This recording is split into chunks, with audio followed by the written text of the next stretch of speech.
నమస్కారం. ఎస్, మీరందరూ ఎక్కిరిస్తున్నట్టే నేను కమెడియన్.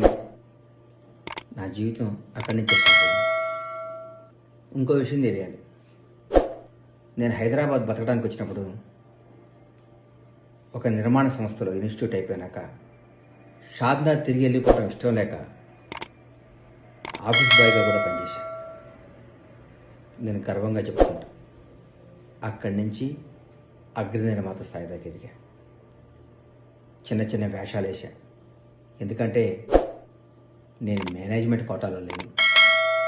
మా నాన్న పేరు చెప్పుకోను, నా సంస్థ పేరు చెప్పుకోను, నా కంపెనీ పేరు చెప్పుకోను, నా పార్టీ పేరు చెప్పుకోను. నేను ఇమేజ్ పెంచుకోవాలి. నాకు నేనే బాసుని, నాకు నేనే రైతుని, నాకు నేనే శ్రామికుడిని, నాకు నేనే ఓనర్ని. ఈరోజు నేనేమైనా అది నాదే.